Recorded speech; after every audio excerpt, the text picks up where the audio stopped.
Ils ont fait la une de l'actualité. Les médias les ont starifiés, voire statufiés. On ne parlait que d'eux, on ne voyait qu'eux. Et puis, du jour au lendemain, ils ont quitté l'éphémère panthéon de la gloire moderne. Les projos de l'info ont éclairé ailleurs et le public les a zappés. Aussi vite qu'ils avaient quitté l'incognito, ils sont retournés à l'anonymat. Qui étaient-ils? D'où venaient-ils? Pourquoi et comment avaient-ils acquis leur célébrité? De quelle façon, eux et leurs proches, avaient-ils vécu leur végétariat? Pour quelles raisons ont-ils disparu de l'actu? Que s'est-il passé depuis? Bref, que sont-ils devenus? Dans Tout le monde en a parlé, à travers d'abord des archives de la gloire, puis une enquête sur leur vie aujourd'hui, et enfin une interview vérité, je vais vous raconter leur histoire. Voici Tout le monde en a parlé, l'émission qui rallume la lumière.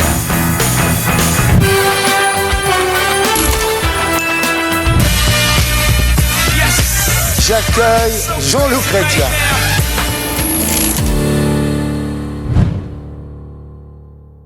Je pense que nous avons une modification. Oui, alors... Joseph, nous avons en ce moment en direct les images du raccordement de la cabine Soyouz et de la cabine Salyut. Disons, voilà Jean-Loup Chrétien, regardez qui passe. Et Jean-Loup Chrétien amène 2 tours Eiffel. Ouais. 2 tours Eiffel en cadeau, elles font 18 cm de haut.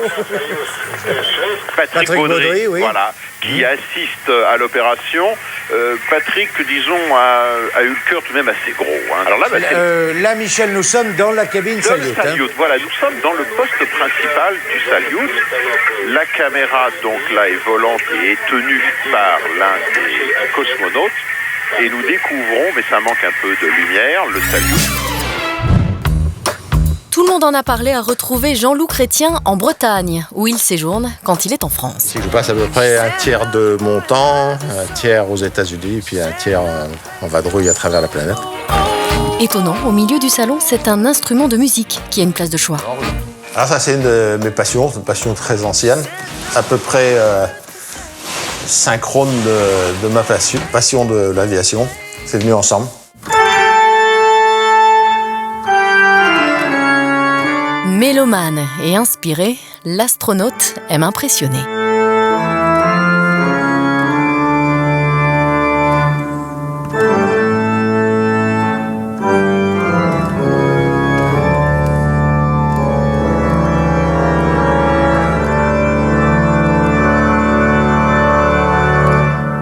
Les dernières notes jouées, Jean-Loup nous présente maintenant quelques-uns de ses plus beaux objets rapportés de l'espace.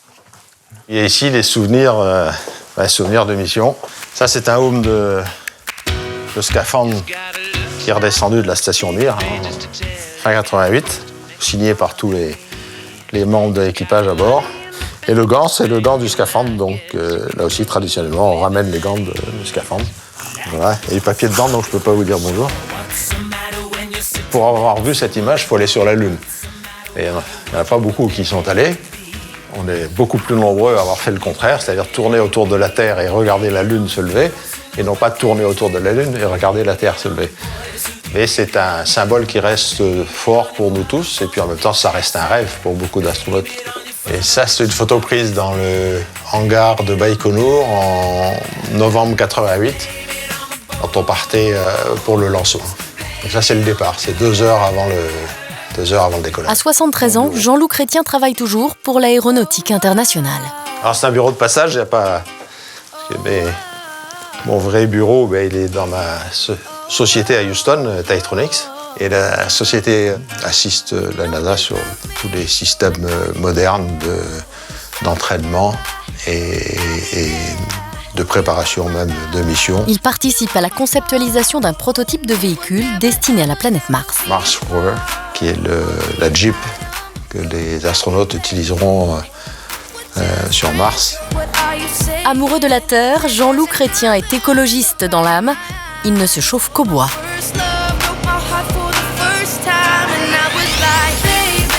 Un arbre qui est tombé pendant l'été, un petit, hein, quand on voit les gros qu'il y a autour. Donc ça, c'est un petit arbre qu'on va venir débiter. Ça fera un peu de bois de chauffage. Même s'il a quitté l'espace, Jean-Loup n'a pas perdu sa passion de voler. 60 heures par an, il prend le manche de son 4 places. Je retrouve tous mes plaisirs d'aviateur que j'ai depuis tout jeune. J'ai installé sur cet avion tout ce qu'on trouve sur les avions modernes, sur Airbus 777 ou autres. Là, je me fais plaisir.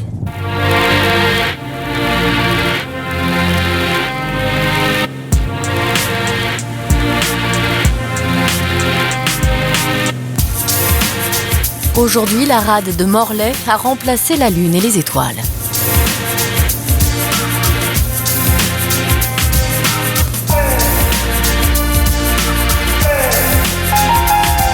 « 30 minutes plus tard, l'heure est grave.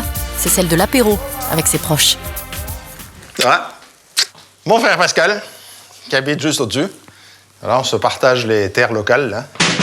Son ami Giacomo et Madame le maire de la commune sont également de la partie.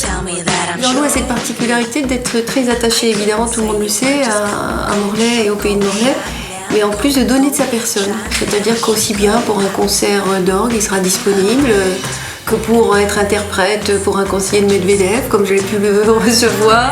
En fin d'après-midi, la mer est haute. L'astronaute en profite pour s'adonner à son autre plaisir quotidien. J'ai de l'aviron là tous les 2-3 jours. Je vais dans la Napurna dans quelques mois, donc faut pas s'en croûter. Il escalade en effet chaque année un sommet montagneux avec d'anciens membres de la NASA. Je vous rappelle de New York. Hein. Si c'est pas New York, ce sera Chicago.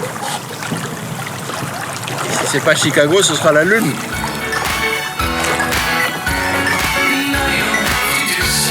Intenable, insaisissable, Jean-Loup Chrétien parcourt le monde. Essaierait-il de décrocher la Lune ?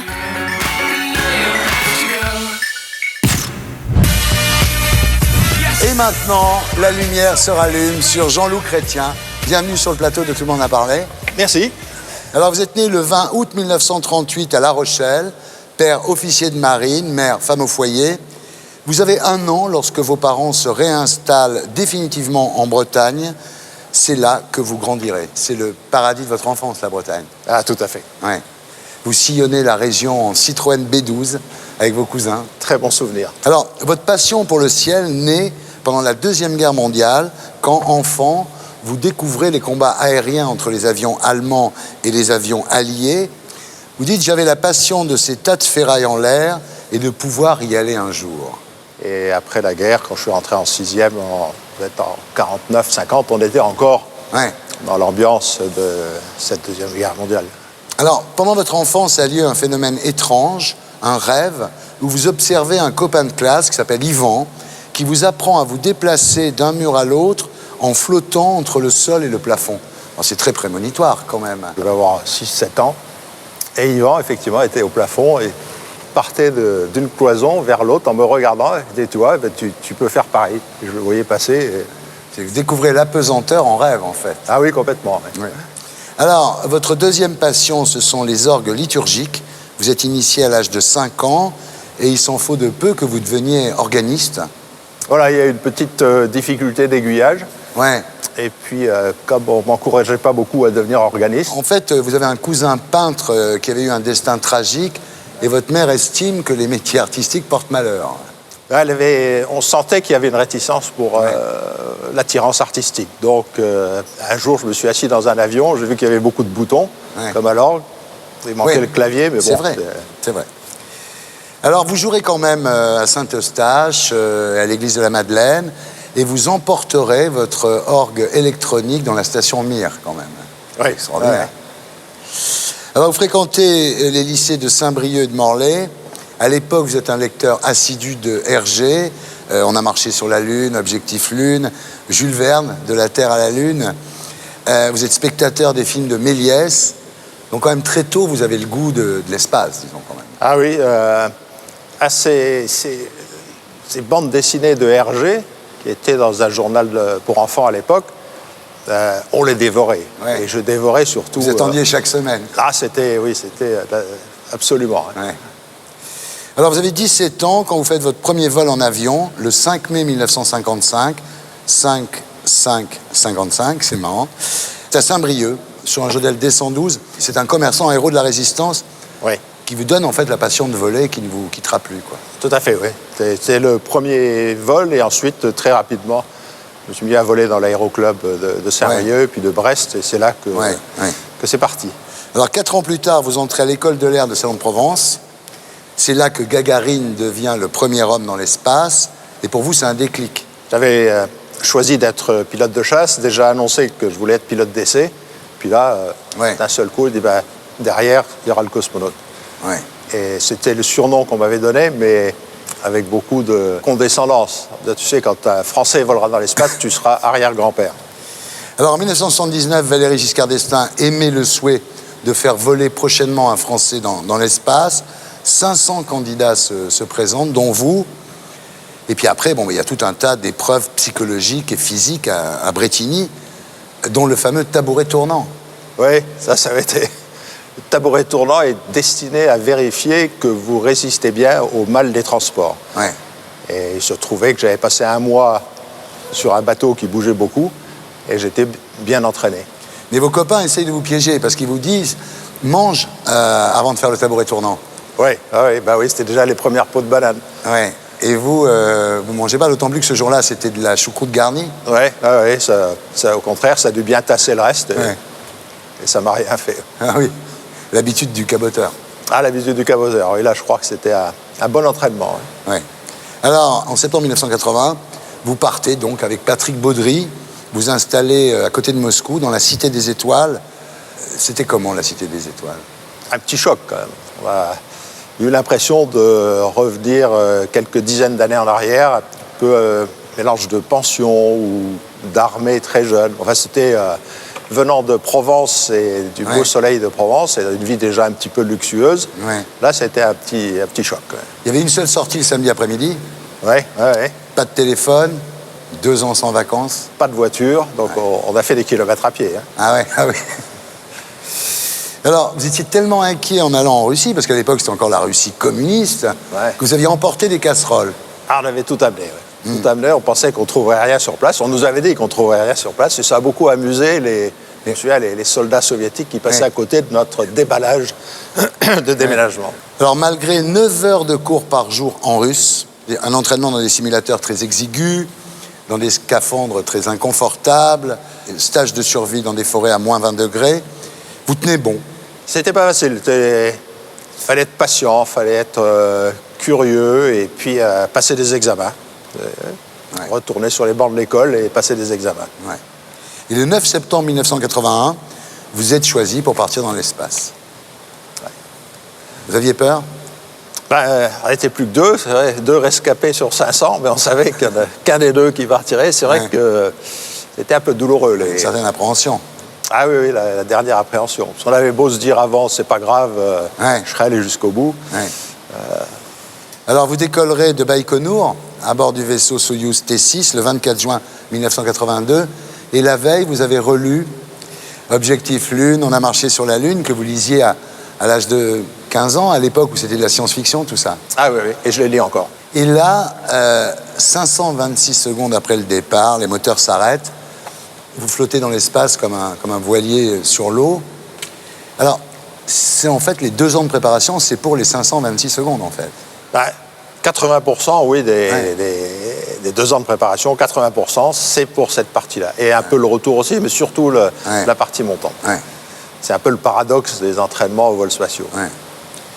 Alors, c'est drôle parce que quand vous débarquez dans la station Salyut, après l'amarrage du Soyouz, vous portez un masque de la planète des singes qui fout une trouille terrifiante à Anatoly Berezovoy, le russe qui est déjà là. C'est drôle de faire ça.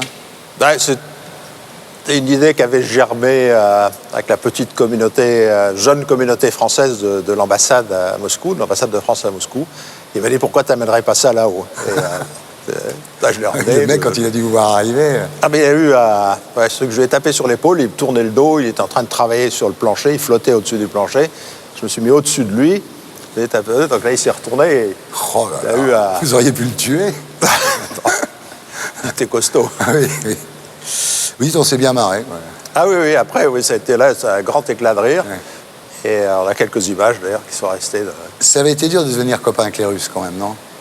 Il a fallu maîtriser la langue, parce que très peu d'entre eux parlaient l'anglais. Alors, ce qui est extraordinaire, c'est que vous dites une fois là-haut, il n'y a pas eu vraiment d'effet de surprise. On était tellement préparés que, on voyait la Terre, effectivement, comme une grosse boule bleue, la nuit très noire, sans étoiles. Mais en fait, voilà, au-delà de ça, vous n'avez pas non plus un choc cosmique. Non, le choc a été les premières secondes d'apesanteur. Quand on regarde par le hublot et qu'on voit, on tourne au-dessus de la Terre et qu'on voit effectivement cette Terre ronde, il y a un spectacle, on a vu les photos de ça, mais là, il y a un choc. Et ça ne dure pas longtemps. Puis après on s'habitue très Voilà, vite. vous êtes tellement entraîné.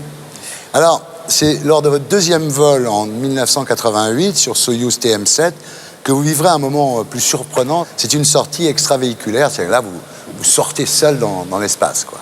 Ça, c'est un moment formidable, effectivement, parce qu'on devient un piéton de l'espace et on oublie le scaphandre grâce à l'absence de pesanteur et on a une vision quand même périphérique et on se sent en maillot de bain dans l'espace. Voilà. Et là, vous voyez vos pieds sur fond des torchères des puits de pétrole de la mer Rouge. Et c'est un spectacle, voilà. Ça, là, vous êtes surpris quand même. Ah, là, je suis surpris, 400 km en dessous, il y a la mer Rouge. Et ça, c'est vrai que c'était un spectacle assez hallucinant et de savoir qu'en 1h30, on allait faire le tour de la Terre à pied. Oui, parce que vous êtes à 28 000 km/h, quand même. Là, hein. Alors, en 1997, vous volerez encore à bord d'Atlantis pour un amarrage à la station orbitale Mir. Vous avez 58 ans à l'époque. Il n'y a pas d'âge pour être astronaute, là. Et non, le plus âgé, c'est John Glenn, qui a volé à 77 ans. Des astronautes professionnels, je crois que le plus âgé devait avoir 63 ans. Il faut dire, vous entraîniez quand même. Vous couriez 7,5 km 3 fois par semaine dans la chaleur de Houston, Texas. Vous sautiez en parachute, vous plongiez. Enfin bon, vous étiez très en forme. Hein. Never give up. Never give up. Alors là, vous reprenez votre orgue électronique que vous aviez laissée, vous la ramenez sur Terre. Voilà, alors c'est monté par les Russes et redescendu par les Américains au bout de 9 ans. C'était... Bel exemple d'amitié entre les peuples, en tous les cas. Alors, évidemment, là, vous êtes le premier Français dans l'espace, vous êtes extrêmement célèbre. Quelles ont été les réactions de votre entourage à ce moment-là? Des réactions chaleureuses, c'est-à-dire qu'avec un soutien, le soutien de la famille, des amis proches, et puis une excitation partagée, c'est-à-dire qu'ils étaient quelquefois même plus excités que moi. Oui. Avec les médias, comment ça s'est passé? Les médias, très bien. Je crois qu'il n'y a jamais eu la moindre commentaire caustique. Ça s'est très bien passé. Vous avez gagné de l'argent? Ah non, je crois que c'était une particularité de ce métier, et encore pour longtemps. Alors peut-être que quand ça sera devenu privé, les gens gagneront de l'argent. Mais là, actuellement, c'est un travail de fonctionnaire. Oui, à l'époque, vous gagniez 30 000 francs par mois. Sur le plan amoureux, ça vous a apporté des conquêtes d'avoir été le premier Français dans l'espace, quand même? Je crois que ça aurait pu, mais non. J'ai pas eu de... Non, on m'avait prévenu avant de partir à Moscou que les jeunes femmes du KGB feraient des ravages. Ah oui? J'attends toujours. Hein. Ah oui? Alors peut-être que j'ai été trop vieux. Ça a été quoi le meilleur moment de toute cette histoire? C'est quand même un ensemble. C'est vraiment une expérience fantastique du début jusqu'à la fin. Mais la cerise sur le gâteau, ça a été la sortie dans l'espace. Ah, ça, c'est le plus meilleur souvenir. Et le pire moment? C'est pendant notre sortie. À la fin de notre sortie, on était resté beaucoup plus longtemps que prévu. On n'avait plus beaucoup d'autonomie. Et on n'arrivait pas à refermer la porte du SAS pour rentrer dans la station. Et là, quand on est dans le feu de l'action, on ne sent pas le danger se passe très bien. C'est comme quelqu'un qui négocie un virage en voiture. Mais les gens du sol, il y a eu des ulcères à l'estomac. Là. Vous avez mis combien de temps pour la fermer, cette porte? Pas très longtemps, une bonne demi-heure. Et il nous restait plus que 10 minutes Et on ne savait pas comment faire. Elle était bloquée? Elle était complètement, bloquée. Il n'y avait pas de solution prévue à l'avance, c'est-à-dire de cas de malfonction pour lesquels on aurait pu être préparé. Donc il a fallu complètement imaginer. Et si vous n'étiez pas arrivé à la refermer, qu'est-ce qui se serait passé? En ce moment, vous m'appelleriez de là-haut. On serait resté là-haut. Ah ouais? Là, il n'y avait pas d'option. Et là, qu'est-ce que vous avez fait? À cause de lui, c'était une ficelle qui était embrouillée dans la manivelle qui fermait la porte. Mais c'était la mécanique russe, vous inquiétez quand même, non? La mécanique russe, moi j'avais une amie à l'ambassade de France, la femme d'un copain, qui un jour me ramenait à la Cité des Étoiles après un dîner, et me dit, mais c'était à 3 semaines du départ. T'as vraiment confiance? Tu pars sur leur truc, là? On dit, oui, c'est dans 3 semaines. Mais t'as pas vu leur bagnole? Ouais. Et ça avait été un petit peu l'esprit français et l'esprit... Mais c'est très dangereux parce que les Américains, par exemple, ont droit à un accident sur 100 navettes. Ouais. Donc vous dites quand même, est-ce que ça va pas être moi, quoi? Bah, la navette s'est avérée plus dangereuse que le système russe. Tout à fait. Le système russe a beaucoup de sécurité qui sont dues aux doutes qu'ils ont sur la technique, que les Américains n'avaient pas quand ils ont conçu la navette. Alors c'est un accident stupide qui mettra fin à votre carrière. Fin 2000, vous êtes dans un magasin de bricolage. Il y a un colis de 30 kilos qui tombe de 3 mètres sur votre tête et il n'y aura pas de 4e vol, alors que normalement vous auriez dû repartir. Voilà, j'avais commencé l'entraînement, me faisait miroiter un vol de longue durée, donc pour 2002, 2003. Et puis cette caisse m'a abîmé un peu les disques. Alors les Américains m'ont proposé de me faire une opération, de mettre des disques en titane et de reprendre l'entraînement. Et les Français... Ouais, c'est incroyable d'avoir fait tout ça et d'être stoppé dans un magasin de bricolage par un Mexicain qui fait tomber un colis sur votre cou quand même, non? Ah oui, là, je l'ai vu le Mexicain, parce que je suis tombé à la renverse et j'ai vu 2 yeux qui regardaient les moustaches. Lui, il a dû partir en Sibérie. Aujourd'hui, vous êtes nostalgique de cette époque où vous voliez? Oui, nostalgique. Alors, grâce à ma présence là-bas à Houston, on continue à voir, mais enfin, c'est plus moi qui vole. Ouais. Si c'était à refaire, qu'est-ce que vous ne referiez pas pareil? Ce que je demanderais à écourter, c'est tout ce qui fait appel au temps de patience. Ouais. Pourquoi patienter autant?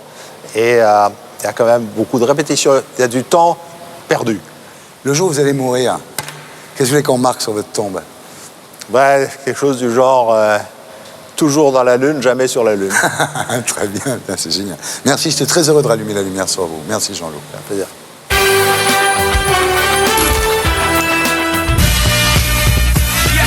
J'accueille Childéric Muller.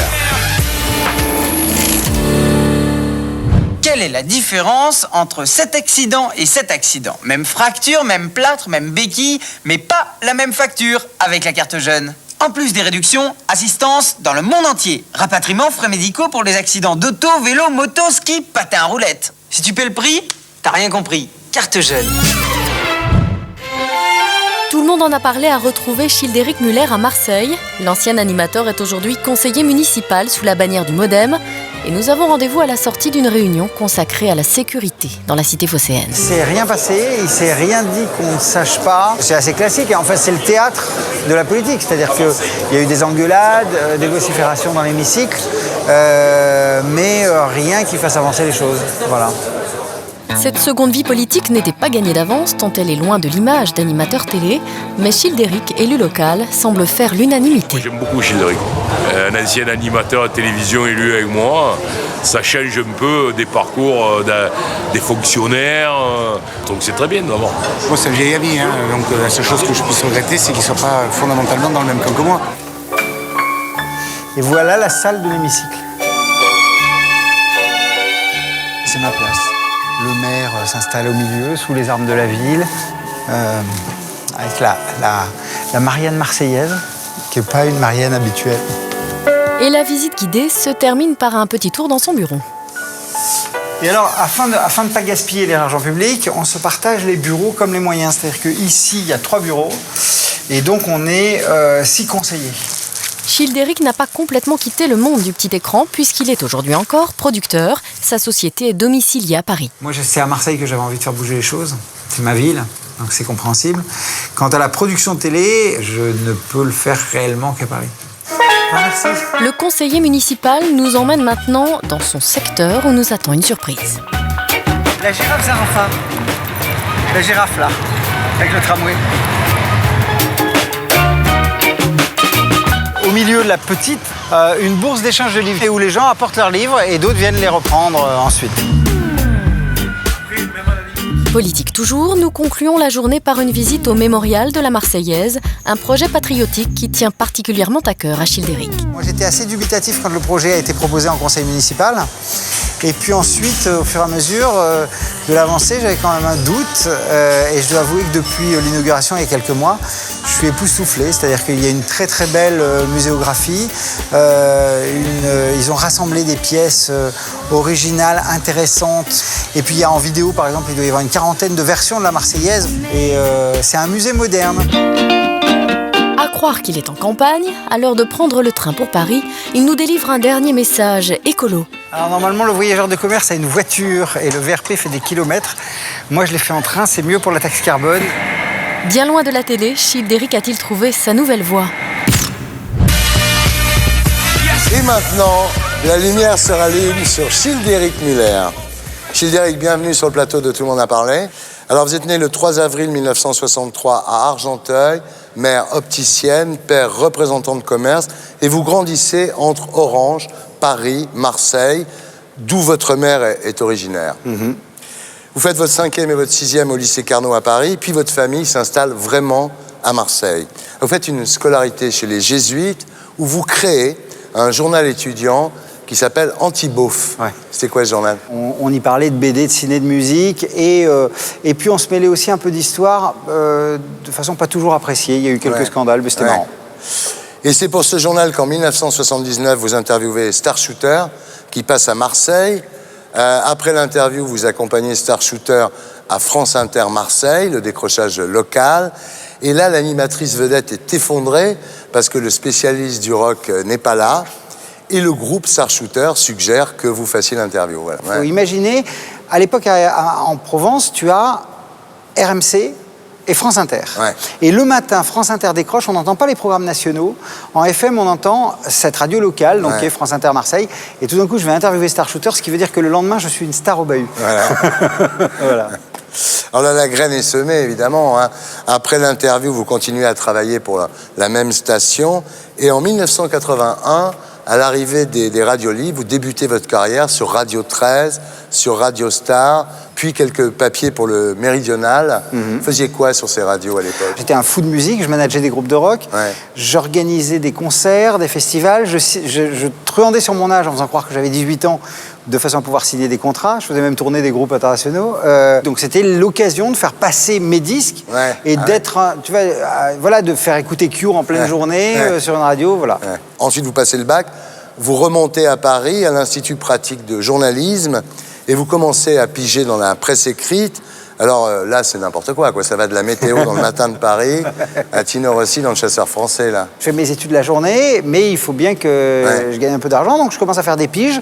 Je regarde à l'école de journalisme, il y a la grille des piges et des tarifs des piges de toute la presse. Et le journal qui paye le mieux, c'est le Chasseur français. Le Chasseur français. Donc je propose quelques articles au Chasseur français qui passent.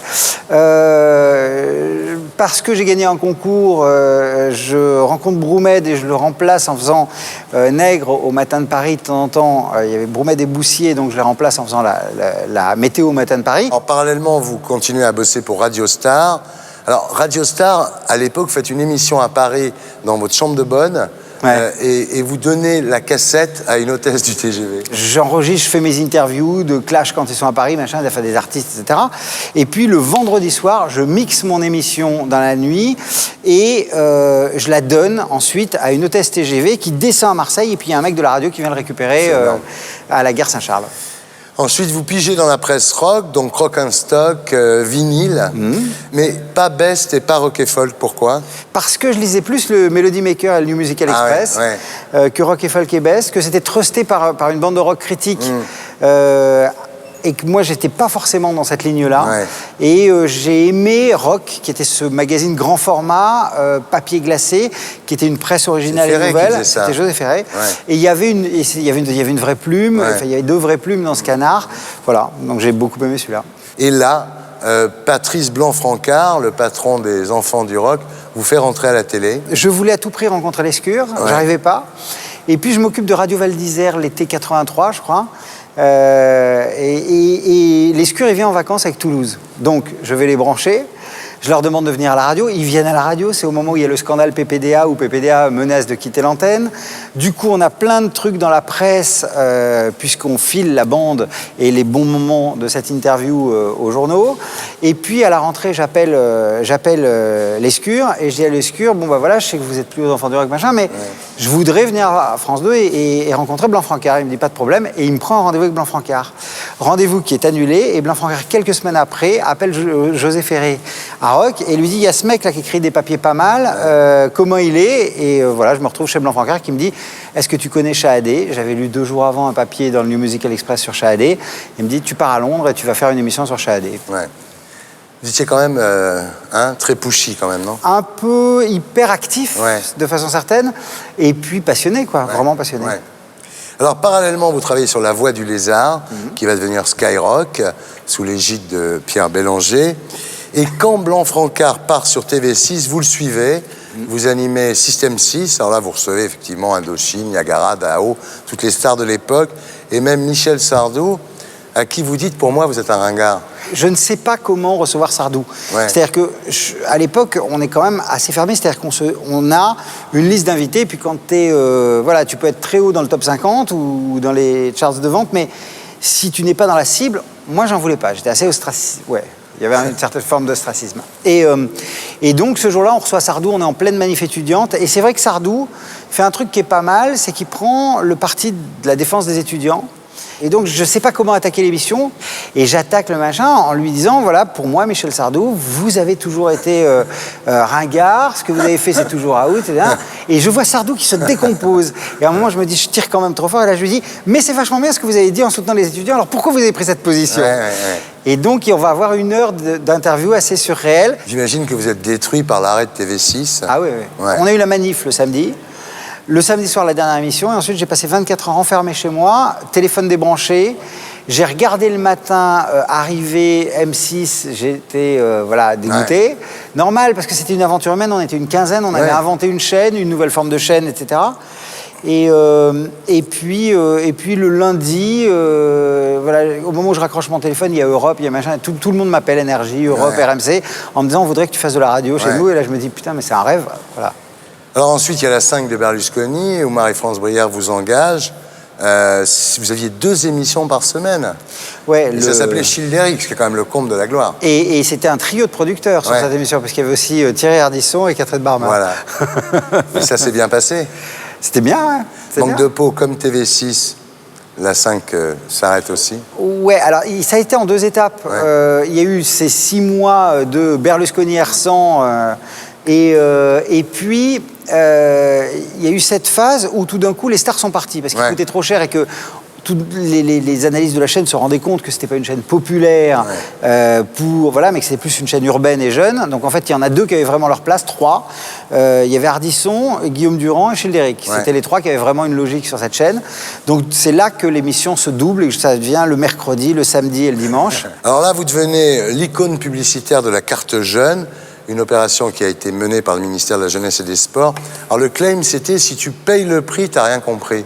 Ça voulait dire quoi? Je trouvais ça assez génial. C'est-à-dire que pour une trentaine de francs à l'époque, t'étais assuré et puis t'avais de telles remises sur tout, y compris les transports, que c'était vachement bien. Vous êtes devenu très fameux. En 87, votre notoriété sur les 15-34 est de 77%. Ouais. Et celui qui me suivait à l'époque, je crois que c'était Antoine Decaune, qui était à 50 et quelques pourcents. Ouais. Vous êtes devenu star assez vite, finalement. Ouais, en 3 ans. Quelles ont été les réactions de votre entourage? Vos parents, par exemple? Ma mère avait une petite boutique d'optique à Marseille, et elle avait une dizaine de personnes par jour qui venaient déposer des mots pour moi, des jeunes filles de 16 ans. Ouais. Avec les médias, comment ça s'est passé? Super bien, parce que d'abord, je retrouvais plein de copains de promo de l'école de journalisme qui étaient dans les médias télé, donc qui m'appelaient pour m'interviewer, pour me faire... Voilà, donc ça c'était plutôt sympa.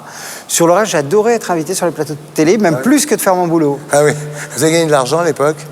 C'était une époque où on ne gagnait pas encore vraiment de l'argent. Ce que je ne regrette pas d'ailleurs, parce que ça m'aurait peut-être transformé. Donc voilà, pas énormément de pognon, mais je gagnais super bien ma vie, oui, avec la pub carte jeune. Alors ce qui était étonnant, c'est qu'avec la pub carte jeune, j'aurais pas dû gagner énormément d'argent. Mais ce qui s'est passé, c'est que ça a été un tel succès. Il y a eu une telle augmentation des ventes de la carte qu'ils ont remis une couche et qu'ils ont, je sais plus, il y a eu plusieurs centaines de diffusions du spot aux grandes heures d'écoute. Ça retombait, quoi. Et donc ça tombait, sans que je demande rien. Et effectivement, oui, j'ai gagné de l'argent. Je me suis acheté un appart. Ah bah quand même. À Marseille? Non, à Paris. Et question gonzesse, ça a aidé? Ouais, ça faisait gagner vachement de temps. Ouais. T'avais plus besoin de te présenter. Ouais. Alors, il se trouve que j'étais en couple à cette époque-là. Ouais. Mais ensuite, c'est vrai que... Puis j'avais les tournées d'été aussi avec RMC. On partait pendant 2 mois sur les routes, bon, avec des soirs... Tu vois, je faisais mon plateau, donc j'avais mes potes, quoi, les Désaxés, les Avions, Yana Katsoulos, enfin bon, le vedette des années 80. Et puis, bon, après Carlos, machin. Et alors, donc on partait en tournée, et il y avait des soirs où on était comme à Argelès-sur-Plage devant 65 000 personnes. Oui, donc t'as 400 gonzesses qui t'attendent à la sortie, c'est Johnny Hallyday à l'Olympia dans les années 60, quoi. Quel a été le meilleur moment de toute cette époque? Un jour de fête de la musique, Mitterrand monte l'escalier de la rue de Valois, du ministère de la Culture. Jacques Lang lui dit, je vous présente Childéric. Il fait, ah, mais je connais très très bien Childéric. Et là, je reste comme un con. Et il me dit, oui, je le regarde sur TV6 tous les jours. Et là, je ne comprenais pas pourquoi. J'ai une petite idée aujourd'hui. Pourquoi c'était alors? Je pense qu'il le regardait avec sa fille. Ah. Mais je ne le savais pas, oui, moi. à l'époque, oui. Ouais. Et le pire moment de l'époque? J'avais balancé sur TV6, en direct, un truc assez agressif contre les skins et contre des positions politiques racistes, machin, bon bref. Et puis, je prends le métro, ce que je ne faisais plus depuis plusieurs mois. Et je prends le métro et à la station Châtelet, je vois une vingtaine de skins qui montent dans le métro. Et là, je me fais tout petit, évidemment. T'as beau fermer les yeux, si tu veux, t'es rouquin et t'as des cheveux. Et les mecs me reconnaissent. Et là, ça commence à devenir très, très chaud. Le métro s'ouvre, je laisse et je suis sorti au dernier moment. Les portes sont fermées. Il y a un mec qui a retenu, 2 autres qui sont descendus. Mais entre-temps, je suis parti en courant, ils attendaient leur pote et voilà. Mais j'ai eu très, très peur. Oui, je comprends. Alors ensuite, vous quittez l'antenne de la radio, l'antenne de la télé, pour vous consacrer à la production. Vous dites, je n'avais pas vocation à faire vedette. Non. Non, j'avais envie de faire découvrir des choses aux gens. C'est ce qui m'a fait me poser des questions en 88 et arrêter la télé dans un premier temps. Et puis j'ai continué la radio et en 91, je me suis marié. Je me suis dit, maintenant, j'ai envie d'avoir une vraie vie seule. Pas vis-à-vis des autres, j'ai envie de rentrer dans un resto sans qu'on me reconnaisse, j'ai envie de... Voilà. Et donc, en 91, j'ai arrêté la radio. Ça n'a pas été dur? Non, la radio m'a plus manqué que la télé. La télé m'a pas du tout manqué. Mais c'est rare quand même des gens qui, d'un seul coup, disent j'arrête parce que c'est pas mon truc. Il y avait aussi de l'usure. Tu vois, c'est un mélange de trucs sérieux, profonds et de conneries. Les trucs sérieux, c'est ce dont je viens de parler. Et les petites conneries, c'est le jour où on m'a dit... tu prends Gold et Images dans ton émission. Ah, oui. Et je réponds non. C'est mes potes, enfin je m'entends bien avec eux, mais dans cette émission-là, ils ne correspondent pas à la programmation. Sinon, pourquoi est-ce qu'on n'irait pas aussi prendre Chantal Goya et machin? C'est par exemple le problème qu'il y a aujourd'hui Taratata. Taratata, ça va de Véronique Sanson à Sting. Tout le monde peut y aller. Donc tu n'as plus un public qui... Une ligne éditoriale claire. Tu n'as plus de ligne éditoriale, exactement. Alors là, vous devenez manager, d'abord directeur général de Grundy France. Ça se passe très bien, hein? La reconversion est assez réussie. Bah, moi, ça m'amuse d'apprendre un autre métier. Donc, je fais un peu de prod, 1 ou 2 coups, machin. Et puis, je rentre chez Grundy, directeur du développement, directeur général au bout d'1 an. Je prends des avions pour aller à Londres aux réunions de board tous les 15 jours. Le vendredi matin, il y a une bagnole qui m'attend en bas, qui m'emmène au Bourget. On est dans un petit avion, on arrive à London City.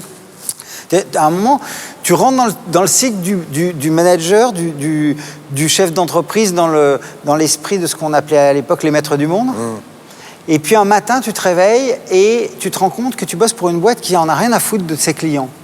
Rien à foutre des chaînes de télé, rien à foutre de ce qu'elle fait, rien à foutre des téléspectateurs. Et tu dis, mais moi, mon truc, c'est de faire partager des choses aux téléspectateurs. Donc, c'est pas ce que j'ai envie de faire. Alors après, il y a le code de la route. Voilà, en 2003, avec un pote d'enfance. Énorme, 11 millions de téléspectateurs. C'est la plus grosse audience de France Télévisions en divertissement. Voilà. Et ensuite, la politique, donc avec Bayrou. C'est à Cannes, dans un dîner avec Bruno Gassio, et on bouffe ensemble, et avec Bruno, on se dit, si c'est Ségolène, Sarkozy, il n'y a pas d'intérêt à aller voter.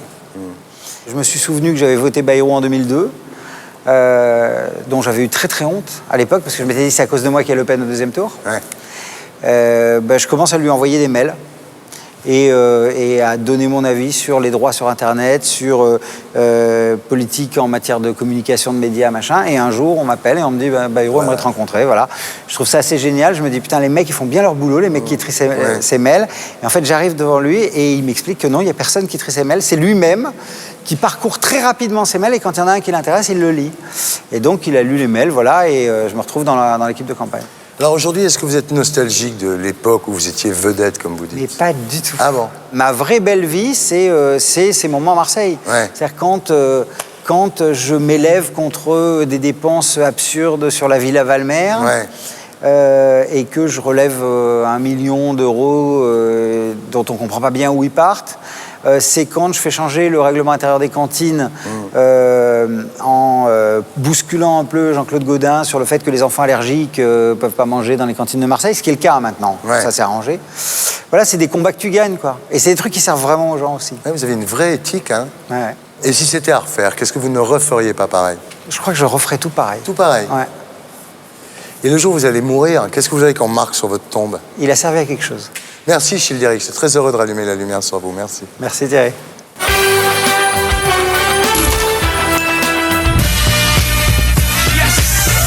J'accueille Douchka. Élémentaire, mon cher Balou, nous c'est super, on partage tout. L'Europe, les vacances, les movies, une certaine idée de la vie. Élémentaire, mon cher Balou, on est sur terre pour faire les fous.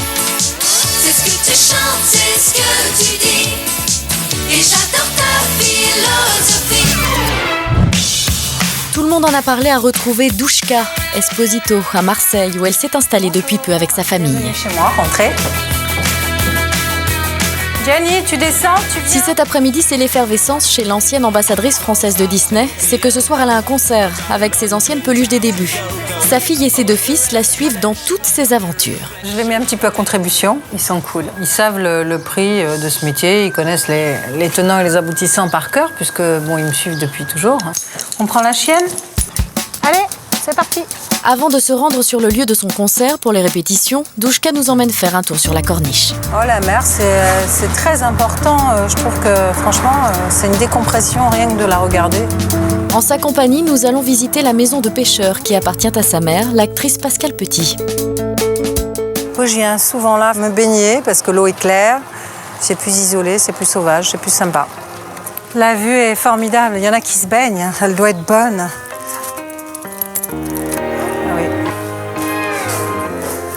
Hein. Ouais. C'est notre petit havre de paix et notre petite baraque de pêcheurs. Douchka et ses enfants se rendent maintenant à Verquières. C'est dans la salle des fêtes de cette commune à 70 km de Marseille qu'elle va se produire ce soir. Tu vas bien? Et toi, Alain? Ça va. 2 très jeunes fans de Douchka viennent la saluer. Ils sont trop beaux. C'est pas tout à fait la même couleur, mais c'est les cheveux de princesse, ça. Tu es belle. À l'heure des répétitions, Douchka interprète une chanson de son père, le poète Gianni Esposito.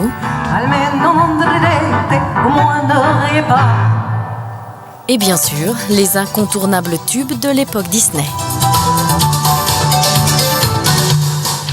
Annie Cordy, tu vois, Annie Cordy, elle fait la bonne du curé, mais je suis sûre que quand elle te chante du Piaf ou du Alice Donna, je suis sûre que ça décoiffe. Mais moi, j'aimerais bien démarrer une nouvelle carrière, entre guillemets, mais tu vois, après, c'est la scène qui positionne un artiste. Oui. La musique, c'est mon dada, et je pense que j'ai peut-être encore des petites choses à dire. En 20 secondes, Douchka se transforme en princesse de scène, sous l'œil admiratif de ses enfants. Elle est sexy, la maman. Ouais, elle est belle. Pendant le passage des autres chanteurs et groupes de la soirée, Douchka, en coulisses, se prépare et se fait dorloter par l'un de ses fils. Douchka Esposito. Le grand moment est enfin arrivé et le répertoire est éclectique. Je ne sais plus pourquoi je t'aime.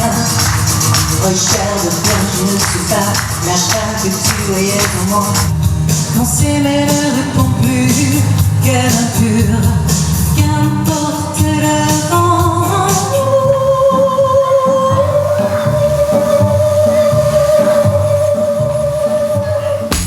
Quelques jours plus tard, nous la retrouvons à Paris pour des rendez-vous professionnels.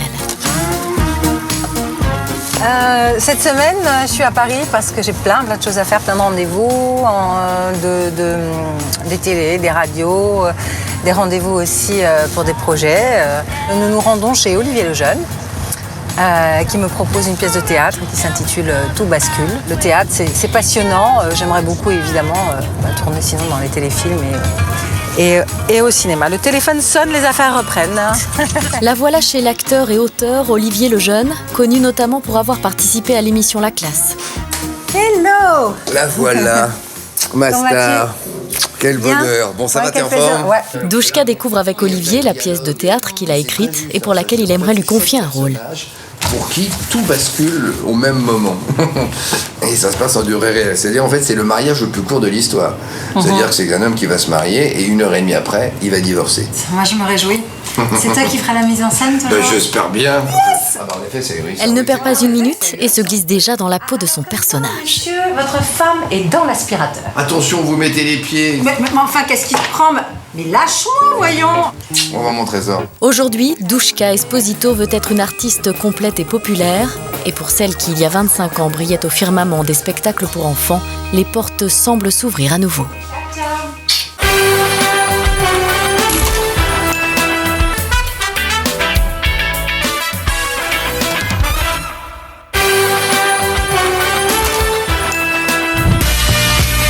Et maintenant, la lumière se rallume sur Douchka. Douchka, bienvenue sur le plateau de Tout le monde en a parlé. Merci Thierry, bonjour. Donc vous êtes né le 26 juin 1963 à Saint-Cloud sous le nom de Bojidarka Esposito. Alors, parents célèbres, votre mère évidemment c'est l'actrice Pascale Petit, votre père le comédien artiste Gianni Esposito. Alors la famille de Pascale Petit était assez particulière puisque son père, votre grand-père, s'était entiché d'un gourou bulgare qui avait monté une ferme bio.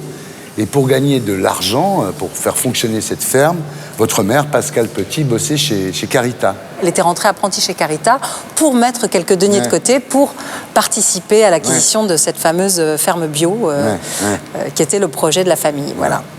Alors on va voir l'importance des rencontres chez les coiffeurs et dans les salons de beauté dans votre famille et dans votre vie, puisque c'est chez Carita que votre mère, qui travaille à l'époque, rencontre une femme de metteur en scène qui lui dit « vous devriez être actrice ». Oui, Françoise Lugagne, qui était donc la femme de Raymond Rouleau, qui était un grand metteur en scène de l'époque, qui a fait former des comédiens de renommée internationale, dont par exemple Robert Hossein, a tout de suite remarqué maman et j'ai dit « mais vous avez un visage de comédienne » et maman, je dis, vous croyez, pas du tout. Elle était hyper timide, en fait, et pas du tout, elle se sentait pas du tout prédestinée. Et effectivement, elle va devenir actrice.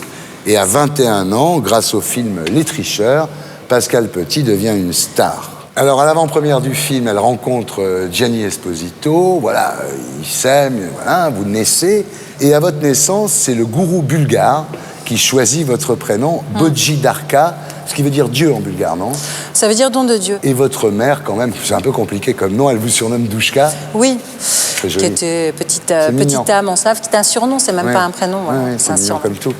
Et puis alors, votre père, donc Gianni Esposito, qui lui aussi est assez sous l'influence du bulgare, tombe dans l'ascétisme total à un moment, et votre mère se sent délaissée. Oui, c'est-à-dire que bon, il a eu un engagement spirituel qu'un homme marié n'aurait pas dû avoir. Oui. Et bon, mon père était quelqu'un d'entier, de profondément idéaliste, profondément mystique. Ses chansons le racontent et donc c'est vrai qu'il avait ce côté très très très excessif, peut-être dans ses premières années d'approche, en tout cas de la spiritualité, et il a été un petit peu dans l'excès. Et quand il a voulu revenir en arrière, c'était un petit peu tard, parce que c'est vrai qu'il a délaissé sa femme un temps, et que maman était une comédienne quand même qui voyageait beaucoup. C'est un métier à risque, comme on le sait. Notre métier, c'est vraiment, on est exposé tout le temps au principe de la séduction, et voilà. Et donc, ça n'a pas été évident, et à un moment donné, le couple s'est éclaté. Votre mère prend un amant, elle est enceinte, elle avoue tout à votre père. Votre père essaye de la rattraper, elle va à l'aéroport pour dire à son amant, écoute, voilà, repars en Amérique tout seul, moi je reste en France avec mon mari, mais en fait elle est partie avec lui aux États-Unis.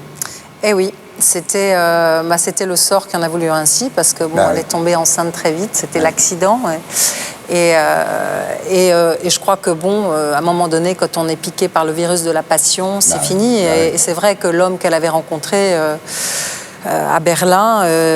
C'était lors du tournage d'un film, Corrida pour un espion. C'était, je dirais pas le diable, mais il avait la beauté du diable. Ouais. Et il faisait 1m90, Ray Danton. Il était les cheveux noirs d'ébène, un regard perçant, une voix à la Barry White. Enfin, je veux dire, il avait le profil des acteurs américains des années 50. Irrésistiblement beau et redoutablement intelligent. Et c'est vrai que bon, le cocktail a été suffisamment puissant pour envoûter ma petite maman qui m'a quittée donc, quand j'avais 3 ans. Voilà, donc votre maman vous quitte, vous vous retrouvez chez la sœur de votre père à Ménil-le-Roi. Et finalement, vous passez votre petite enfance avec votre demi-sœur. Oui, je me suis découverte une demi-sœur, j'avais 6 ans. Ouais. Donc, elle parlait l'italien puisque maman était partie vivre à Rome et un jour, elle est arrivée au Clos du Bellois, cette maison, c'était un manoir magnifique, mais où j'étais assez seule finalement, puisque mon père était souvent parti en gala avec ma petite sœur, ma demi-sœur, qui parlait l'italien couramment et moi le français.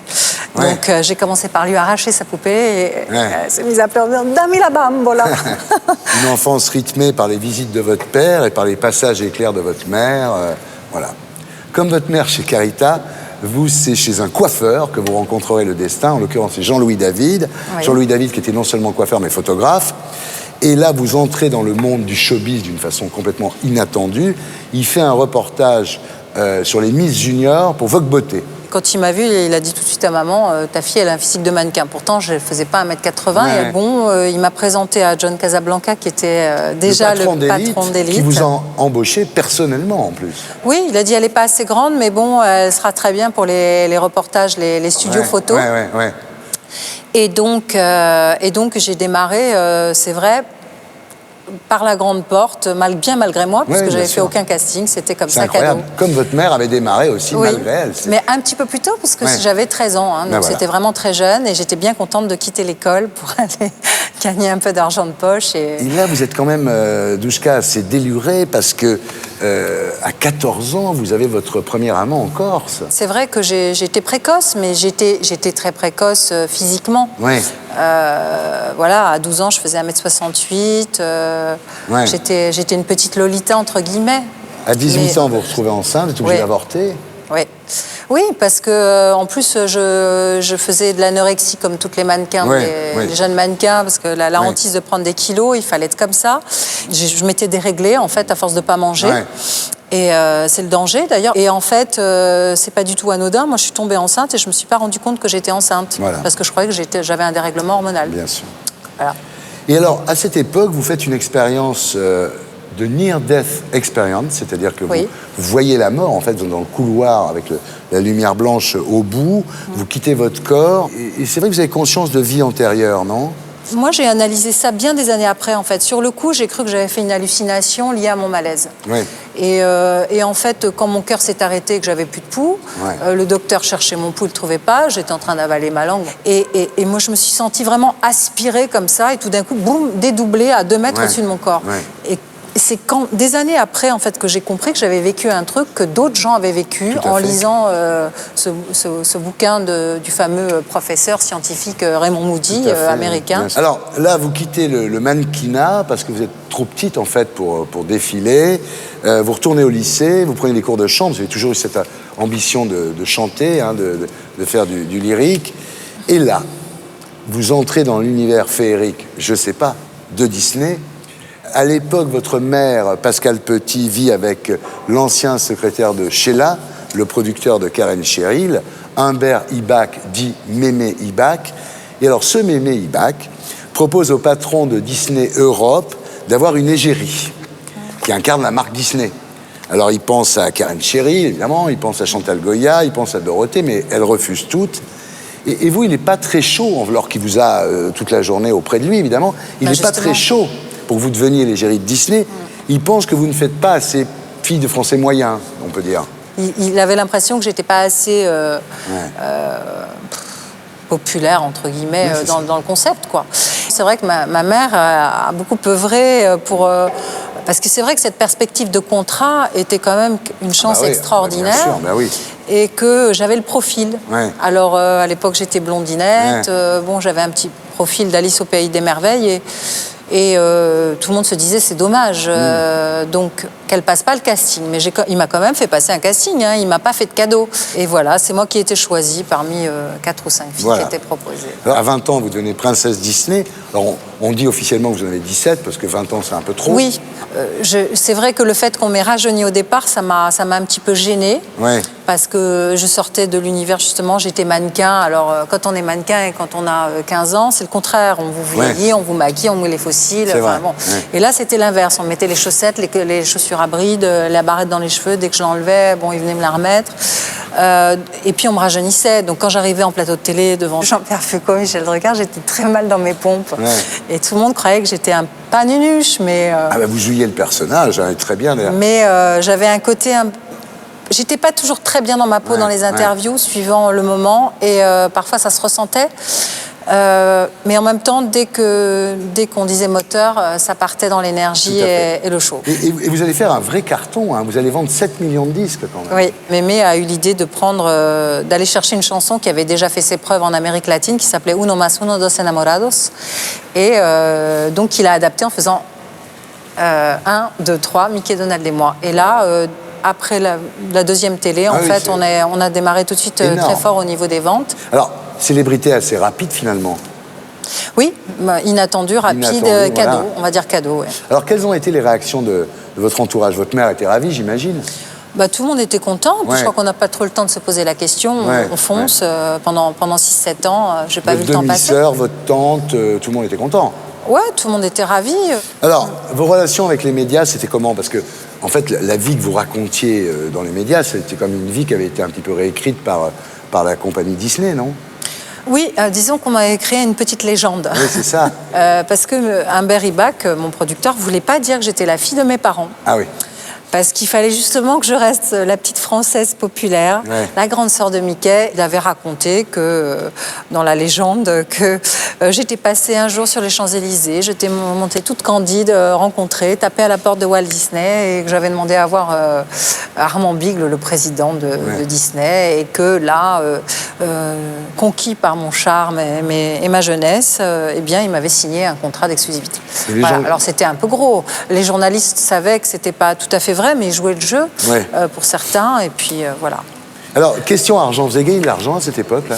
Bah, quand on a 20 ans et qu'on gagne 50 000 francs, ou entre 40 et 50 000 francs par mois, c'est ce que je gagnais à l'époque, c'était super bien, quoi, parce que c'est de l'argent facile, c'est pas l'usine, je veux dire, ça m'a pas... c'était dur quand même, c'est vrai que parfois... bon, mais... En même temps, c'est pas non plus les fortunes de ce qu'on peut imaginer, parce qu'un premier contrat, voilà. Alors, quel a été le meilleur moment de cette époque? Je pense en 86, quand j'avais vraiment dépassé, on va dire, les classes de la danse, du chant, que j'étais à l'aise dans les interviews, que je commençais à maîtriser un petit peu mon histoire et que je m'éclatais en scène avec les personnages, les shows... l'impact, voire la magie de la scène, voilà. Et le pire moment de cette époque?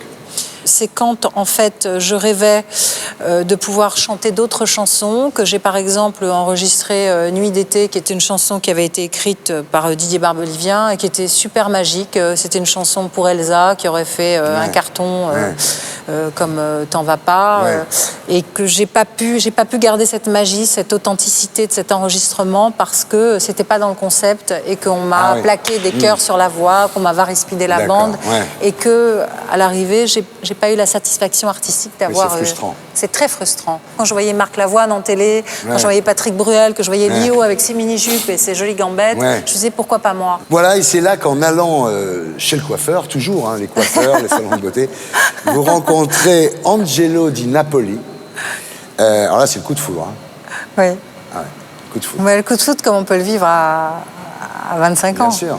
Mais le problème, c'est que vous ne savez pas qu'il est marié, qu'il a un enfant. Ah, il n'était pas marié, mais c'était tout comme. Ouais. Et que sa femme était enceinte, enfin sa compagne était enceinte. Ça, c'était la mauvaise surprise, mais je l'ai su que 6 mois après, et bon, comme j'étais mordue... Quand vous voulez le virer, un jour, il vous a au charme, quoi. Voilà, c'est ça. Je l'avais dans la peau, et c'est vrai qu'à 25 ans, la peau, c'est important. Bien sûr. Alors voilà, en 1988, vous en avez marre de faire que du Disney. Là, le nouveau patron, Sisman, vous propose de faire évoluer votre carrière à condition que vous quittiez Mémé Ibach et que vous signiez directement avec Disney. Pierre Sisman, il voulait une artiste signée Walt Disney, Voilà. production Walt Disney. Et parce qu'il... C'était un numéro 1 et Ouais. Mémé Ibach était un numéro 1 ici. C'était deux numéros 1 qui se rencontraient. Et Ouais. donc, ça a été voilà, un petit peu deux égos Ouais. forts, deux personnalités fortes. Et voilà, moi je me suis trouvée au milieu. Et donc Pierre Sisman est venu vers moi, m'a proposé le contrat en direct. Et Ouais. là, j'ai pas voulu faire d'enfant dans le dos à mon producteur. Et en plus, c'est vrai que j'étais beaucoup plus préoccupée à la fin de ces quelques années, au bout de la 6e année, par le fait de vouloir me marier et de partir un petit peu à l'ombre des Ouais. projecteurs et de me consacrer plus à ma vie privée, Voilà. ma vie de... Voilà. Je voulais me marier et avoir des enfants. En 90, vous quittez le métier pour devenir maman. Voilà. 3 grossesses en 3 ans. Oui, parce que j'étais pressée de revenir. Mais malheureusement, Angelo Di Napoli vous trompe. Oui. Il a des Chose qui arrive. dettes. Oui, enfin bon... L'appartement est saisi quand même. Oui.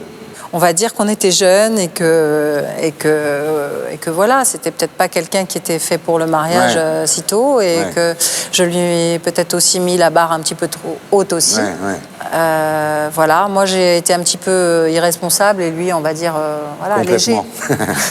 Alors là, vous rencontrez Vladimir. Vous vous installez dans un HLM de la ville de Paris, mais l'histoire tourne court. Au 63 rue Petit. Ouais. Ma date de naissance et le nom de ma mère. et Je là- trouvais que c'était un signe. Là, vous vous mettez un petit peu au...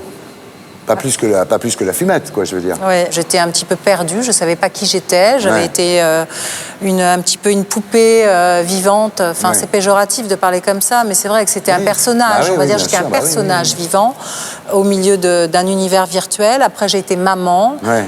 la maman italienne par excellence. J'aurais retrouvé mes racines, Ouais. un peu trop, parce que c'était excessif, on va dire. 3 enfants en 3 ans et demi, c'était voilà inconséquent pour plein de raisons. Moi, je regrette pas. Aujourd'hui, j'ai 3 enfants magnifiques, mais bon, à cette époque-là, c'était lourd de Ouais, conséquences bien sûr. au niveau de ma carrière.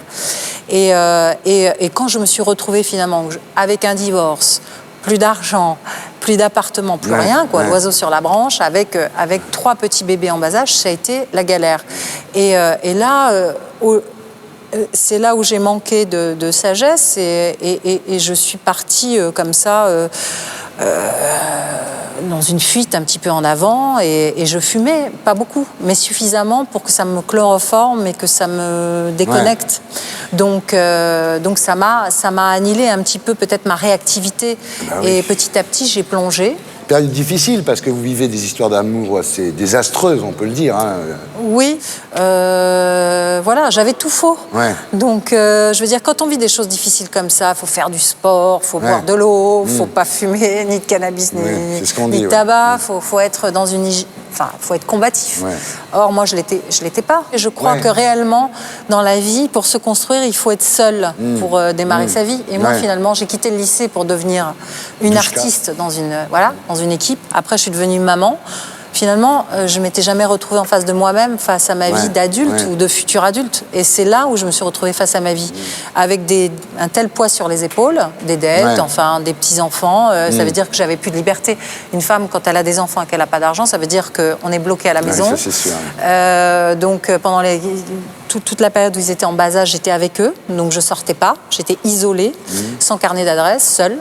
Et après, j'avais la plage des horaires Ouais. des enfants, c'est-à-dire Ouais. qu'à 4h de l'après-midi, ma journée s'arrêtait. Et donc c'était pour moi, pour l'artiste, un enfer. Un enfer parce que vous êtes retrouvée à un moment en vendeuse rue de Rivoli. avenue C'est-à-dire, Montaigne. les années 80 Ouais. n'étaient plus à la mode. Quand j'allais voir les gens, on me disait bah oui, mais elle a l'image de Disney, Ouais. j'étais un peu paumée en plus. Voilà, donc. Vous retrouvez vendeuse. Ouais, je me retrouve vendeuse, je me retrouve à devoir lâcher mon appartement. Parce que dur, Ouais. je peux pas payer mon loyer.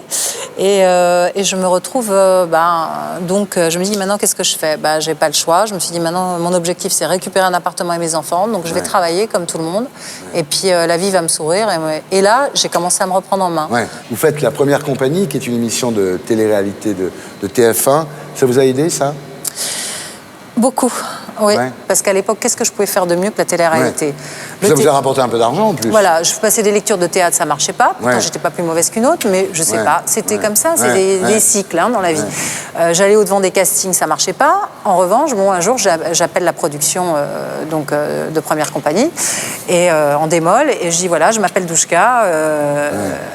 Le lendemain, ils me reçoivent et le surlendemain, je signe mon contrat. Voilà. Et voilà, je fais une embellie au niveau médiatique, au niveau financier, à tout niveau. Tout à fait. Et c'était donc positif. Une bonne chose. Une bonne chose. Aujourd'hui, vous êtes nostalgique de l'époque Disney Douchka? Non, je suis pas nostalgique parce que finalement, il m'arrive plein de choses formidables. Et je serais nostalgique si je faisais plus rien aujourd'hui. Si c'était à refaire, qu'est-ce que vous ne referiez pas pareil? J'imagine que vous signeriez le contrat ça, c'est clair. que Pierre Sisman vous proposait chez Disney. Je donnerais la préférence à ma carrière plutôt qu'à mes passions amoureuses. Ouais. Et clairement, je pense que... Parlez de vos passions amoureuses, là.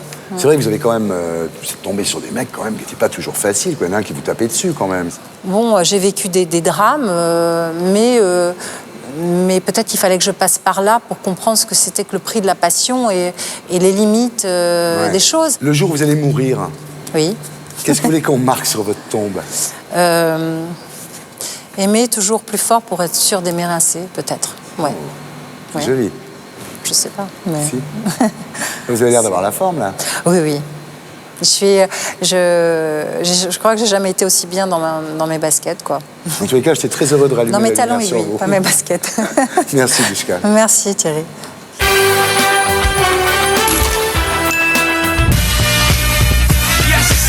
J'accueille Django Edwards. 30 seconds. 30 seconds! No! Not 30 seconds! No! No! Well, I set up for 30 seconds. I was so freaking can. This is crazy. You ever see?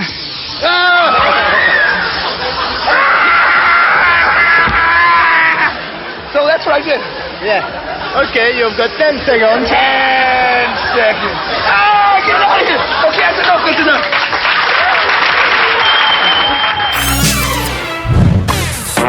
Tout le monde en a parlé à retrouver Django Edwards. Le clown réside à Barcelone, la ville où l'architecture de Gaudi est aussi tordue que son mode de vie. I'm reopening the Cabaret Cabron, which is like Cabaret Merda. It's a show it's a cabaret I did for 2 years. We were living here. I write a new show every week. Not like the other French comics, you know. Django vit avec Cristina, son assistante, qui le supporte en toutes circonstances. Django es una persona que no tiene horarios, ni para comer, ni para dormir. Duerme cuando quiere, come cuando quiere. At 5 or 4. Yeah, Es anarquía pura, una anarquía bonita. À 60 ans, Django n'a rien perdu de sa trash attitude et de son humour décapant. Ever since Kalouche died, you know, what you have is not, you don't have clowns, you have stand-up comedians. And they're boring. Everybody's trying to take Kalouche's place, but there's only one, since Kalouche, there's only me left. Boring. No, sorry, I don't want to see that. When you want to see some of the house? These are my eyes. I'm stoned. No. All right, keep my underwear. Look. Smile. My baby. Depuis 1 an et demi, plusieurs après-midi par semaine, il transforme une partie de son appartement en école de clown et enseigne son art à quelques Barcelonais. You sing my cigarettes? No. You come with nothing? You come empty-handed? You come empty-handed to see me? Aren't you happy to see me? You come here to my house with nothing and expect something. To be clown or not to be, telle pourrait être la doctrine de ce fou de travail. Lo lleva todo, él lo controla todo, controla a los alumnos, controla a los profesores, el espacio. Trabaja. Tiene el nuevo Clown Institute en la cabeza todo el día, ¿no? Et en plus de son école à domicile, Django vient d'ouvrir un cabaret. Son nom, le Cabaret Cabron, en français, cabaret de merde. Rien de tel en effet que de former ses disciples pour atteindre l'immortalité artistique. Okay, you ready? Méfions-nous des apparences, l'humour décalé et déglingué de Django est une science quasi millimétrée qu'il ne transmet qu'à des élèves triés sur le volet. And look right. Ready? Left, forward, up, down. Mais après avoir fait le pitre toute la journée, le soir venu, Django est bien fatigué. Go back to the... Too bad. You can't see this. We're going at 3? Allez, salut l'artiste.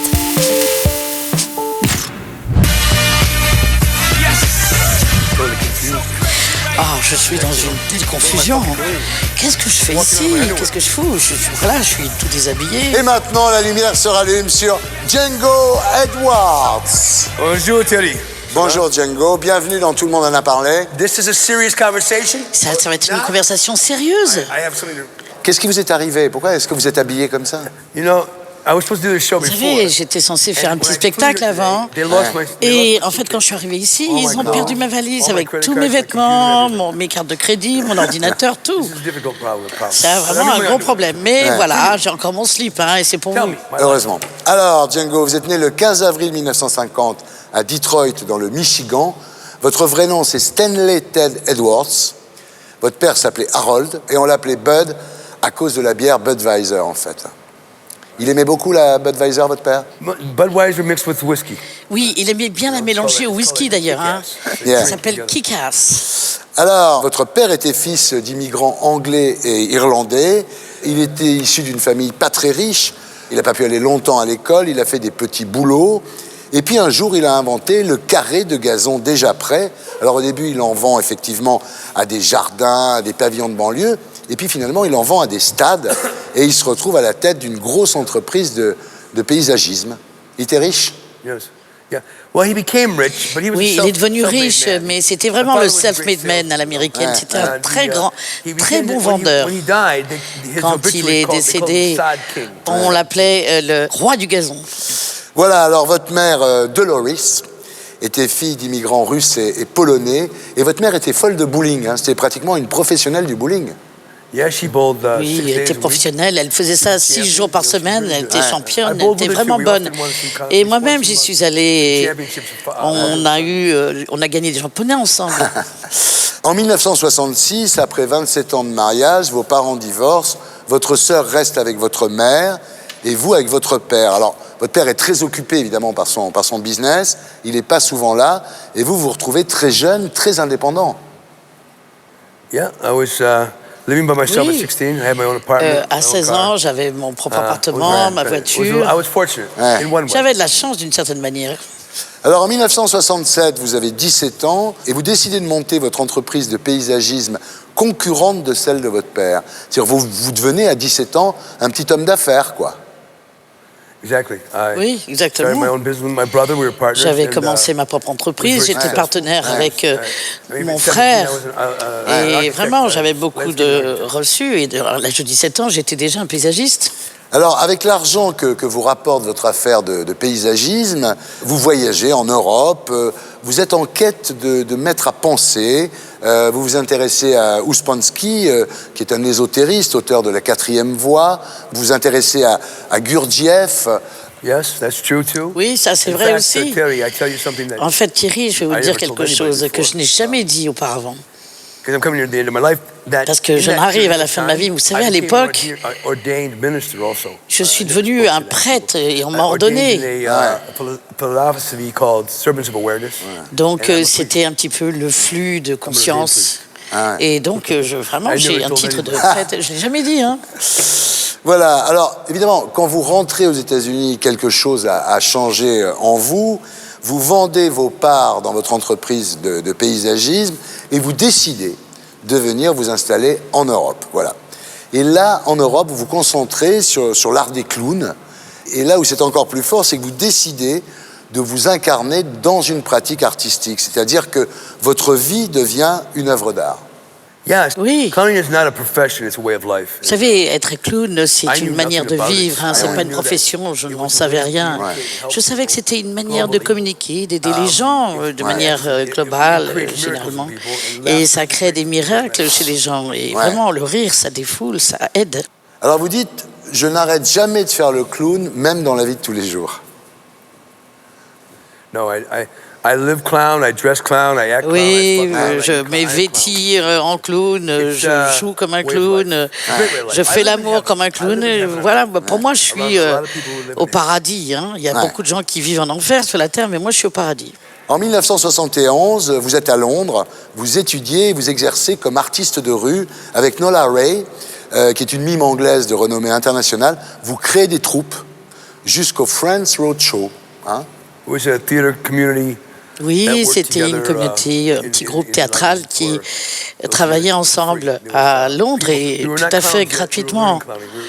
On était un petit peu des apprentis, hein, on étudiait le fait d'être clown.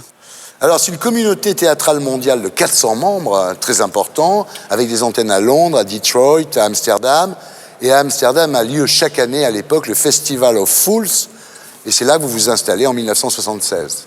Alors là, vous réinventez l'art du clown, donc, où se mêlent désormais la musique, le mime, le burlesque, la danse, le jonglage, la magie. Vous avez réinventé le clownisme, en fait. I decided I reinvented it. I helped it Je ne dis pas que again, je l'ai réinventé, je pense que je l'ai aidé à renaître. Il était en déclin. C'était une espèce en danger. Et ma relation avec Fellini, des gens comme ça m'ont appris qu'il y avait une autre manière de faire des clowneries, de faire le clown, si je puis dire. Alors à l'époque, on vous remarque en première partie des Rolling Stones pour la fête de la reine de Hollande. Hein. Je suis allé voir Dali à Paris, ici, Catherine Deneuve, parce que il y avait des tas de collusions. Donc, être clown, c'était important politiquement, économiquement et socialement. Alors, évidemment, comme votre expression ne passe pas par le langage, par la langue, bien entendu, vous avez bientôt un succès dans toute l'Europe. Et la France vous découvre à la fin des années 80 dans les émissions de télévision. Vous êtes extrêmement surprenant quand vous débarquez ici. J'ai travaillé avec Antoine Decaune, avec vous, De Chavannes et Coué. Et même les plus nouveaux. Et en fait, j'ai formé Patrick Timsit, beaucoup des acteurs d'ailleurs. Et pour la France, ça représentait un peu une renaissance. Alors, le climax de toute cette histoire, c'est en 1994, sur le plateau de Nulle part ailleurs, avec Antoine Decaune et Philippe Gildas. Vous faites une avalanche de miel, de plumes, de crème fraîche, de cotillons gluants, et vous emballez Philippe Gildas dans un sac poubelle. C'est quand même le summum, ça. Quand vous vous produisez au Palais des Glaces, au Théâtre Saint-Martin, ou au Splendide, ou à la Cigale, les spectateurs viennent avec un parapluie parce qu'ils ont peur des crachats et ils ont peur des déjections, quand même. Là encore, à ce moment-là, en fait, je me suis rendu compte que les Français, ils aiment bien qu'on les batte, qu'on leur envoie des choses à la figure. Les gens venaient, mais ils étaient prêts à se bagarrer pour être en première ligne. Il y avait, je crois qu'il y a une personne, une fille, qui est venue 75 fois, un autre 20 ou 30 fois. À l'époque, vous dites, je n'ai pas de limite, je vais jusqu'au bout de ce que les gens peuvent supporter. Exactement. La philosophie aujourd'hui d'un clown, du nouveau genre, c'est de dire « j'ai pas de limite ». Je n'ai que la limite de l'auditoire, de l'audience. Et d'arriver juste au bout, à la limite. Si vous êtes un bon clown, vous êtes un petit peu, vous identifiez à l'audience. C'est pourquoi mon show, à 17h, je ne sais jamais ce que je vais faire. Alors, quand vous êtes devenu célèbre comme ça, quelles ont été les réactions de votre entourage? En fait, mon père est décédé avant même que je sois célèbre. Et mon travail, c'est pas d'essayer d'être célèbre. Et maintenant, c'est maintenant que je me retourne derrière sur ma vie et que je me rends compte que j'étais très célèbre. Votre mère a réagi comment? She was also dead. Non. Elle était décédée aussi, Died oui. before I had success. En fait, tous les deux sont morts avant même que j'ai du succès. Mais il faut comprendre que j'ai laissé une famille américaine établie avec de l'argent. Et puis moi-même, j'en avais. Ils pensaient que j'étais fou d'avoir tout abandonné et de venir en Europe et de faire l'artiste de rue. Donc, au bout de 4-5 ans, ils ont commencé à comprendre. Je les ai fait venir ici, en Europe, quand j'ai commencé à avoir du succès. Et ils m'ont vu.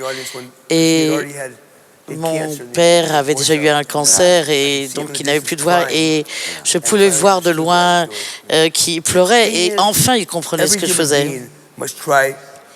Chaque être humain doit essayer d'aider les autres. Je pense que être clown, c'est aider les gens. Je pense que c'est important. C'est plus important qu'on peut même l'imaginer. Est-ce que vous avez gagné de l'argent à cette époque? Vous savez, pendant les 16 premières années, jusqu'à 86, je ne faisais pas tellement d'argent. Commencer des projets et j'ai une période où j'ai commencé à faire de l'argent. Ici en France, on m'a beaucoup volé, les producteurs, Monsieur Lavie, qui ont essayé de capitaliser sur mes succès. Et en France, ça a été dur parce que j'avais beaucoup de succès, mais dans l'industrie, c'est vraiment des salopards, si je puis dire. Moi, l'argent, je m'en fous un peu. Parfois, je gagne 7 000 $ pour un show de 7 minutes. Est-ce que cette célébrité vous a amené des rencontres amoureuses? Comme c'est le dernier spectacle, enfin la dernière émission, je peux vous dire la vérité.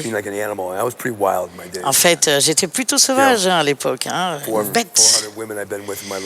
Peut-être 400 femmes j'ai eu à l'époque. Je ne suis pas fier de ça parce que maintenant je respecte les femmes. Mais j'étais un vrai animal, une vraie bête. Mais comme j'avais beaucoup de succès, on me jetait le sexe, enfin les femmes se jetaient à ma figure, mais les femmes sont des êtres que je respecte beaucoup, je leur dois beaucoup et j'aime maintenant aider les femmes clowns parce qu'elles sont les meilleures clowns, mais évidemment elles ont des problèmes parce que les hommes ils n'aiment pas tellement voir les femmes faire les clowns. Quel a été le meilleur moment de cette époque? Moi, j'ai une vie fantastique, franchement. Si je pouvais vous dire, ne serait-ce qu'un jour ou une moitié de ma vie, je n'ai aucun regret. Quel a été le pire moment de toute cette époque? Je pense même pas, j'arrive même pas à penser à un mauvais moment. Django, c'est une personne heureuse quand je m'attriste un petit peu, juste pour un petit moment. Eh ben, je lis simplement le journal. J'ai pas de raison d'être triste.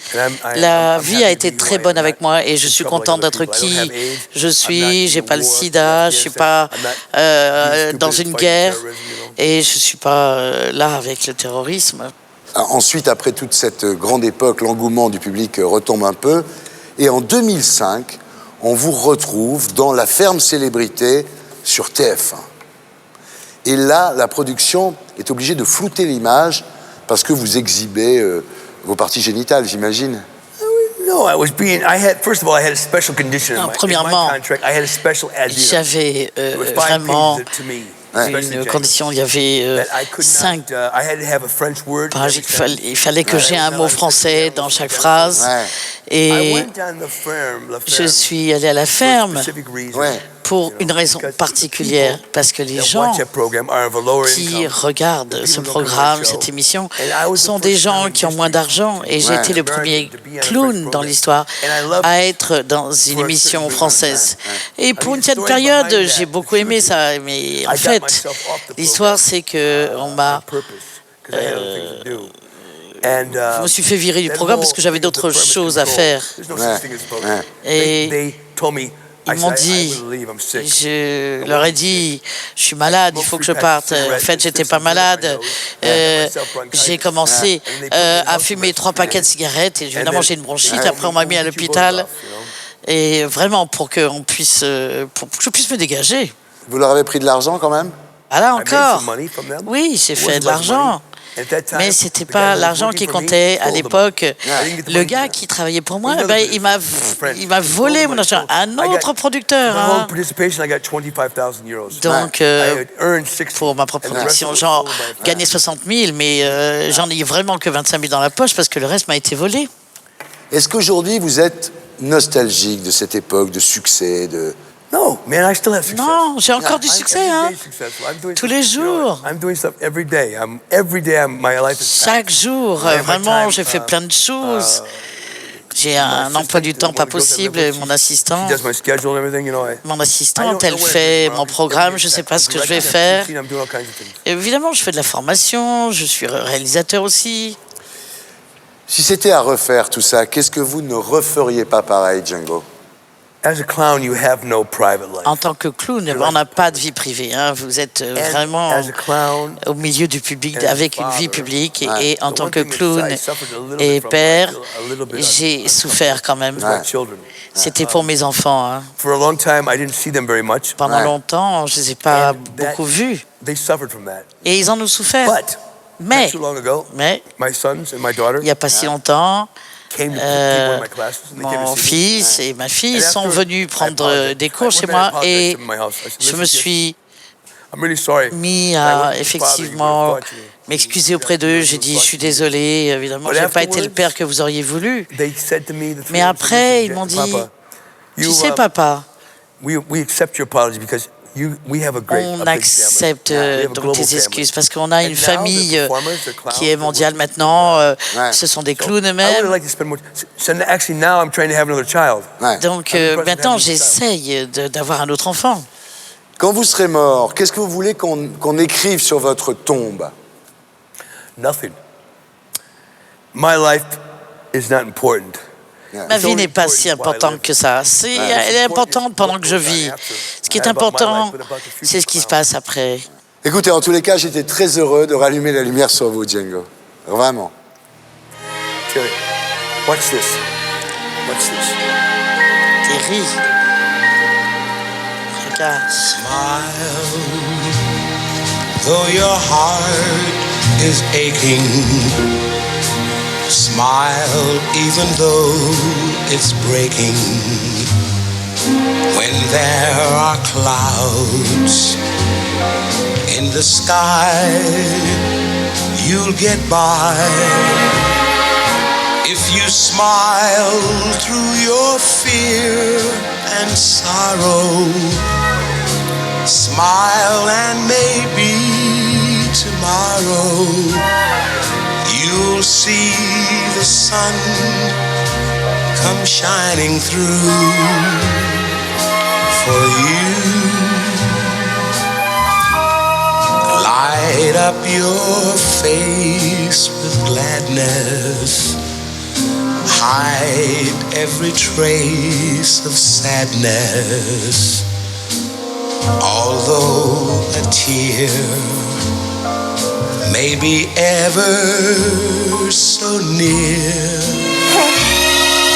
that's the time you must keep on trying.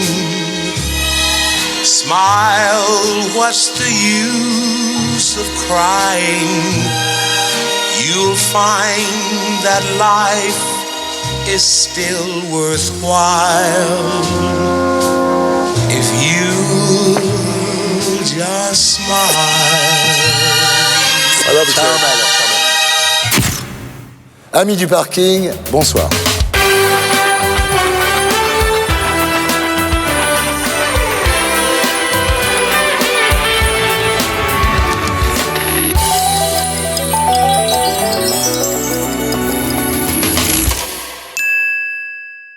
Et pour être sûr de ne rien rater de Inarditube, abonnez-vous et mettez un pouce bleu.